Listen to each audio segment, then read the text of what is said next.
Bismillahirrahmanirrahim. Assalamualaikum warahmatullahi wabarakatuh. Bapak Ibu saudara-saudara sekalian, kaum muslim muslimat, jamaah Jamiatul Khair yang insyaallah dirahmati oleh Allah Subhanahu wa taala. Baiklah, kembali kita mengkaji Al-Qur'an secara tafsiriyah. Adapun surah yang kita bahas adalah surat Al-Fajr. Di dalamnya ada 30 ayat, tetapi kita hanya bahas 11 ayat ya. 11 ayat. Saya harapkan teman-teman bisa memberi tafsir-tafsir dari ayat-ayat yang dibacakan nanti sesuai dengan pengalaman bacaan-bacaannya. Saya tampilkan dulu ayat yang kita akan bahas berikut ini. Bismillahirrahmanirrahim. والفجر وليال عشر والشفع والوتر والليل إذا يسر هل في ذلك قسم لذي حجر ألم تر كيف فعل ربك بعاد إرم ذات العماد التي لم يخلق مثلها في البلاد وثمود الذين جابوا الصخر بالواد وفرعون ذي الأوتاد. Itu tadi ayatnya. Silakan teman-teman yang mau mulai pertama. Tafadhol. Assalamualaikum warahmatullahi wabarakatuh. Ya, ini kita surat Al-Fajr. Ini di sini ayat yang ketiga. Wasab'i wal atri. Nah, ini kan di sini ada perbedaannya seperti ya ganjil Pak ya. Nah, itu yang bagaimana itu maksudnya ada ganjil itu ada biasa itu perjuangannya itu seperti bulan puasa ini ada 29, ada yang 30. Nah, itu yang maksudnya itu bagaimana itu? Itu kan ada yang pendapat seperti begitu. Berkaitan dengan pertanyaannya tadi tentang apa tadi? Genap dan ganjil. Iya. Sebenarnya kalau kita tadi pertanyaannya yang bulan 29 dengan 30. Jadi memang kalau dalam bulan Hijriah itu hanya dua, itu 29 atau 30. Jadi tidak ada 28, tidak ada 31 sebagaimana bulan Miladiah. Jadi 29, 30. Jadi ketika kita berpuasa 29 hari itu tidak berarti kurang satu hari. Ketika kita berpuasa 30 hari itu tidak berarti berkurang satu hari.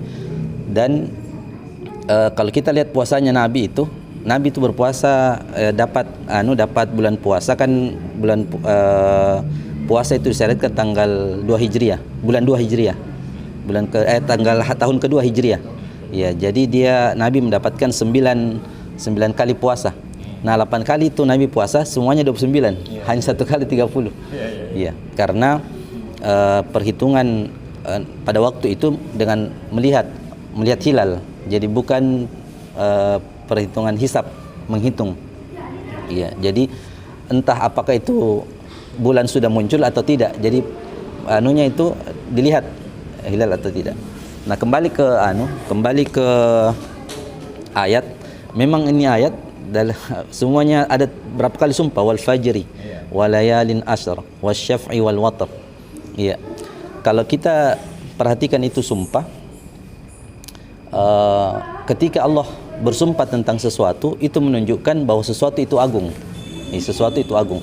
Sama kalau kita bersumpah kan kalau kita bersumpah pasti kita menyebutkan sesuatu yang agung untuk menekankan pembicaraan kita. Itu kan definisi sumpah, menyebutkan sesuatu yang agung untuk menekankan apa yang kita ingin bicarakan. Jadi ketika Allah menyebutkan wal fajr berarti waktu fajar itu waktu yang agung. Sebagian menafsirkan tentang salat subuh. Iya. Kemudian walayalin ashr, malam yang 10. Ini seperti yang disebutkan tadi Ustaz, malam 10 terakhir Ramadan. Ya, ada banyak versi, sebagian juga yang mengatakan 10 awal di bulan Zulhijjah. Ya. Dan ini jumhur ulama menyebutkan 10 awal di bulan Zulhijjah yang dimaksud dengan walayalin ashr. Adapun wal fajr, sebagian juga ulama menafsirkan tentang wal fajr itu waktu fajar di waktu tanggal 10 Zulhijjah. Iya. Kemudian wasyaf'i wal watr, wasyaf'i yang genap dan yang ganjil itu tanggal 9 Zulhijjah dan 10 Zulhijjah. Ya, karena tanggal 1 sampai tanggal 10 Zulhijjah itu juga adalah hari-hari yang terbaik di antara setahun. Jadi ulama berbeda pendapat itu yang mana hari yang paling baik di dalam setahun. Ada yang mengatakan 10 hari terakhir di bulan Ramadan, ada yang mengatakan 10 hari awal di bulan Zulhijjah. Nah, sebagian ulama mengkompromikan 10 hari yang malamnya itu yang terbaik itu di 10 hari terakhir di bulan Ramadan karena Lailatul Qadar.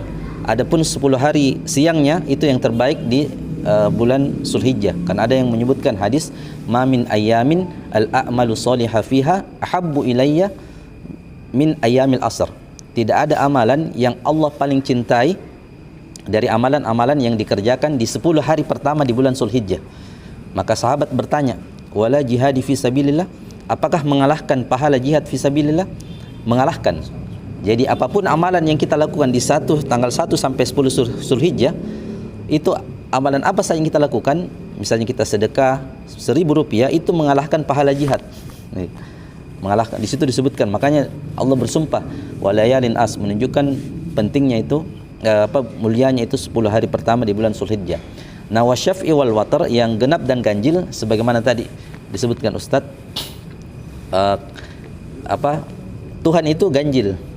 Ya, karena ada sebutkan dalam hadis innallaha witrun, sungguhnya Allah itu ganjil, yuhibbul witr, dan Allah menyukai yang ganjil. Adapun yang genap itu adalah makhluk Allah, karena makhluk itu diciptakan berpasangan. Dalam ayat disebutkan wa min kulli syai'in khalaqnahu zaujaini, dan segala sesuatu itu diciptakan berpasang-pasangan. Kalau pasangan itu kan genap. Ya, jadi itu salah satu penafsirannya seperti itu. Itu mungkin. Dan di antara pelajaran yang disebutkan di sini, orang-orang dulu itu saja dia kuat-kuat, ya besar-besar dan kuat-kuat, itu dihancurkan oleh Allah Subhanahu wa taala. Apalagi sekarang kita ini yang lemah-lemah, itu lebih mudah untuk dihancurkan. Maka jangan sombong dengan apa yang kita miliki. Orang dulu saja mereka kuat-kuat, itu dihancurkan oleh Allah, apalagi kita yang di generasi sekarang ini yang lemah-lemah. Assalamualaikum warahmatullahi wabarakatuh. Kita sekarang masuk di surah 89 Al-Fajr. Jadi seperti apa yang dikatakan Pak Ustaz Nur Samsu tadi, wal fajr, ini Allah bersumpah demi fajar. Lalu kemudian wal laili walayalin asyr, demi malam yang 10. Wasafi wal watr, demi yang genap dan yang ganjil. Dia 4 kali di sini kan bersumpah. Wal laili idza yasr. Kalau melihat urutan-urutannya ini, yang pertama walayalin asyr, demi malam yang 10, seperti apa yang dikatakan tadi Ustaz Nur. Ini ada yang menerjemahkan 10 malam terakhir bulan puasa. Lalu kemudian wasafi wal watr, demi genap dan yang ganjil. Jadi ini berkaitan dengan tadi bulan Hijriah, Syawal, Zulqa'dah, Zulhijjah. 9 dan 10 Zulhijjah itu umat Islam seluruh dunia itu berada di wukuf di Arafah. 9, 10. Lalu kemudian dikaitkan dengan 10 tadi dengan bulan puasa. Jadi berkaitan dengan bulan puasa dan bulan Zulhijjah. Kemudian terakhir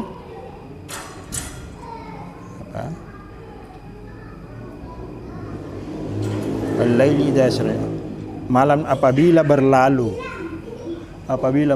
Ini berkaitan sekali dengan setelah orang wukuf di Arafah, kita kan berangkat ke Mina ya. Itu ada istilah menginap itu bahasa Musdalifah. Ya, di Musdalifah. Mabit bermalam. Ya. Itu kaitannya dengan ini. Walaili, malam apabila berlalu. Jadi seolah-olah jam 12 malam itu seolah-olah bahwa malam sudah berlalu, muncul fajar. Jadi dikait-kaitkan di situ. Jadi saya kira itu yang mengenai surat ini. Ada kaitannya dengan bulan puasa, lalu kemudian wukuf di Arafah, lalu kemudian dia berangkat menuju Mina. Ya, terima kasih untuk sementara semua. Assalamualaikum warahmatullahi wabarakatuh. Ya, jadi Quran sebagai tazkirah ini perlu menjadi renungan bagi kita. Karena di sini ada 4 negara, 4 wilayah yang maju dari segi peradaban secara fisik. Jadi pembangunan dari segi fisik ini bangsa-bangsa yang hebat ini, termasuk Firaun itu di Mesir. Ya. Jadi ini menjadi renungan bagi kita, karena sekarang itu banyak pembangunan cenderung pada pembangunan fisik, ya, mengabaikan pembangunan moral ataupun pembangunan spiritual. Jadi sekarang ini orang melihat negara itu maju kalau dilihat dari segi fisiknya. Nah, sementara ini 4 negara yang dihancurkan maju dari segi fisik, tapi dari segi spiritualnya. Jadi ini barangkali menjadi renung, menjadi pemikiran bagi kita bahwa kita tidak boleh menitik beratkan pada fisik saja, tapi juga pada nilai-nilai spiritual. Kalau berjalan berimbang itu lebih bagus lagi, hebat dari segi material atau dari segi fisik dan juga dari segi batinianya atau spiritualnya. Ya, makasih.